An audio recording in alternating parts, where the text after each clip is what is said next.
వచ్చినప్పటి నుంచి మైనర్ బాలిక పైన చాలా వరకు అత్యాచారాలు జరుగుతున్నాయి. దీని మీద మంత్రి వర్గ స్పందన ఏ విధంగా ఉంది? ఇప్పుడు మైనర్ బాలికల మీద సమాజంలో ఎన్నో అఘాత్యాలు జరుగుతున్నాయి. దానికి ప్రధాన కారణం ఏంటని అంటే ఇలా హోంశాఖ మంత్రే లేడు. 3 సంవత్సరాలు అయింది ఇప్పటి వరకు. 3 సంవత్సరాలు అయింది ఇప్పటి వరకు హోంశాఖ మంత్రి లేరు. ప్రతి రాష్ట్రానికి హోంశాఖ మంత్రి ఉన్నాడు, కానీ ఇవన్నీ జరగడానికి ప్రధాన కారణం ఏంటని అంటే హోంశాఖ మంత్రి లేడు. హోంశాఖ మంత్రి ఎవరు? ముఖ్యమంత్రి. ముఖ్యమంత్రి తన పని తను చేసుకుంటాడా? హోంశాఖ మంత్రి కూడా పని చేస్తాడా? ఏదో ఒక శాఖ ఉండాలి కదా. విద్యాశాఖ తన దగ్గరనే, ఇలా హోంశాఖ కూడా తన దగ్గరనే.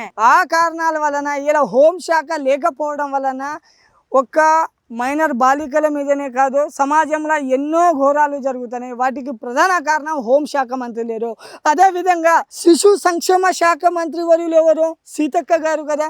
సీతక్క గారు, మీకు ములుగు నియోజకవర్గ ప్రజల నుండి నా యొక్క చిన్న విన్నపం. అక్క, మీ రీల్కు చాలా రీచ్ అవుతూ ఉంటుంది, చాలా రీచ్ అవుతుంది మీ రీల్స్. దయచేసి తెలంగాణలో ఉన్న బాలబాలికలు, మైనర్ బాలికలు, మహిళలు ఎలా ఉండాలి, వాళ్ళ మాన ప్రాణానికి రక్షణ ఎలా వారికి వారే కల్పించుకోవాలి, వారు ఏ రకమైన జాగ్రత్తలు పాటించాలో ఒక్క చిన్న రీల్ చేయండి అక్క. అందరు కూడా చూసి దాన్ని అదే విధంగా ఫాలో అవుతారు. ఎట్లాగూ మీ రీల్కు చాలా రీచ్ అవుతుంటాయి. గతంలో చూసినాం, ఏదేదో పనికిరాని రీల్ చేస్తారక్క. మూట మూయడము, ఆ బిస్కెట్ ఇవ్వడము, వాటి వల్ల ఉపయోగం లేదక్క. సమాజానికి యూజ్ అయ్యే ఒక రీల్ చేయండి అక్క.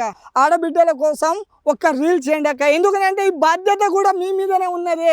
ఎందుకు ఉన్నదని అంటే ఇలా శిశు సంక్షేమ శాఖ మంత్రి వాళ్ళు, అదేవిధంగా ఒక ఆడబిడ్డ మీరు కాబట్టి ఇట్లాంటి అత్యాచారం జరుగుతుంటే మంత్రి సీతక్క పట్టించుకోవడం లేదా?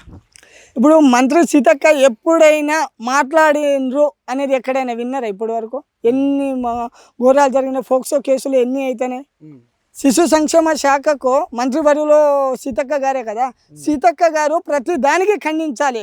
అదే బీఆర్ఎస్ ప్రభుత్వం ఉన్నప్పుడు సీతక్క గారు ఇలా చిన్న ఏమైనా జరిగితే ఆ మైక్ ముందు వచ్చి ఆ స్పీచ్లు, ఆ కంటతడులు, ఆ ఏడుపులు, ఇక వర్ణరహితం అది. ఇప్పుడు లేదా ఆ సీన్? ఇప్పుడు లేదా? ఒక్క రీల్ చూపియండి ఎక్కడైనా. ఒక రీల్ మేము అక్కని ఎప్పుడైనా రీల్లోనే చూస్తాం, ఇంకెక్కడ కూడా చూడం. ఎందుకంటే మా అక్క రీల్ స్టార్, రీల్స్నే చూస్తాం. ఆ రీల్స్ కూడా వస్తాయి. ఏంటిది, ఎవరన్నా చాక్లెట్ ఇచ్చినట్టు, ఎవరన్నా బిస్కెట్ ఇచ్చినట్టు, పోయేటోళ్ళ దగ్గర రోడ్డు మీద ఎక్కడైనా జామకాయ కొంటే ఆ జామకాయ కొన్నట్టు, అక్కడ 500 దగ్గర 1000 రూపాయలు ఇచ్చినట్టు, ఇలాంటి రీలే చూస్తాం మేము. కానీ ఇప్పుడు వరకు అక్కను రీల్స్నే చూస్తాం. కానీ మహిళల మీద జరిగిన దాడుల గురించి ఇప్పుడు వరకు సీతక్క గారిది ఒక్క రీల్ కూడా చూడలేదు. ఇప్పుడు వరకు ఒక్క రీల్ కూడా చూడలేదు. దయచేసి అక్క ఒక్క రీల్ చేయండి అక్క. ఎన్నో ఎన్నో ఘోరాలు జరుగుతున్నాయి మా ఆడపడుచుల మీద, మైనర్ బాలికల మీద ఎన్నో ఘోరాలు జరుగుతున్నాయి అక్క. ఒక్క రీల్ చేయండి అక్క. దండం పెడతా అక్క, నీకు ఒక్క రీల్ చేయక్క. విద్యాశాఖ ఎట్లా ఉంది ఇప్పుడు ప్రధానంగా? స్కూల్స్ రెడీ అయిపోయినాయి, పిల్లలందరూ బ్యాగ్ వేసుకోవడానికి రెడీగా ఉన్నారు, ఉపాధ్యాయులు బోధించడానికి రెడీగా ఉన్నారు, అటెండర్ బెల్ కొట్టడానికి రెడీగా ఉన్నాడు. విద్యాశాఖ మంత్రి ఎక్కడ ఉన్నాడు? విద్యాశాఖ మంత్రే లేడు. తెలంగాణ రాష్ట్రంలో కాంగ్రెస్ ప్రభుత్వం వచ్చి 3 సంవత్సరాలు గడుస్తున్నా కూడా ఇప్పుడు వరకు విద్యాశాఖ మంత్రే లేడు. అంటే ఏ దౌర్భాగ్య స్థితిలో తెలంగాణ ఉన్నదో ఒక్కసారి ఆలోచించండి. ఈ కాలంలో మనం చాలా చోట్ల మాట్లాడుకుంటూనే ఉంటాం, నేటి బాలులే రేపటి పౌరులని. బాలికలకు విద్యను నేర్పించడానికి ఉపాధ్యాయులు ఉన్నారు, కానీ ఆ ఉపాధ్యాయులకు మార్గదర్శకాన్ని చూపించే విద్యాశాఖ మంత్రి లేడు. మరి విద్యాశాఖ మంత్రి లేనప్పుడు ఈ ప్రభుత్వం ఎందుకు? విద్యార్థుల పట్ల ఏం విద్యను చూపిస్తారు వీళ్ళు? అసలు విద్యాశాఖ మంత్రి పెట్టడానికి వీళ్ళకు పెట్టకపోవడానికి ప్రధాన కారణం ఏంటని అంటే వీళ్ళ కాంగ్రెస్ పాలనల, కాంగ్రెస్ నాయకుల విద్యావంతులైన నాయకులు లేరు, విద్యావంతమైన నాయకులు లేరు. ఏ రోజైతే అంటే కేంద్ర మంత్రి బండి సంజయ్ కూడా ఈ మధ్యలో చూస్తూ ఉన్నాం మనం, అంటే స్కూళ్ళల్లో పోయి బల్లాలు గడుగుడు, క్లాసులు ఊడ్చుడు కూడా చేస్తూ ఉన్నాడు కదా. సీతక్కని చూసిండు కావచ్చు ఆయన.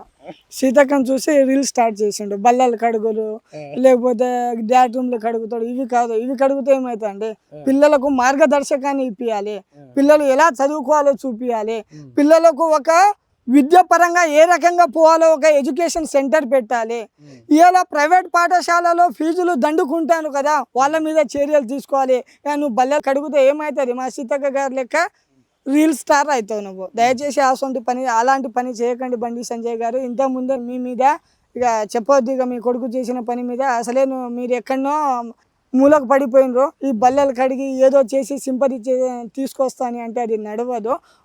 ఇలా మీరు చేయాలని అనుకుంటే విద్యార్థుల గురించి ఆలోచించండి. కేంద్రంలో ఉన్నారు, మీరు అధికారంలో ఉన్నారు. ఇలా ప్రైవేట్ పాఠశాలలో మధ్యతరగతి కుటుంబాల మీద తీరని భారాన్ని మోపుతున్నారు. తీరని భారాన్ని ఏ స్కూల్లో పోయినా మినిమం ఎంత లేదన్నా ఒక 30-40 వేల కంటే తక్కువ ఫీజు లేదు. అలాంటి పరిస్థితి ఇలా ఉన్నది. మీరు చేయాలంటే వాటి మీద చేయండి.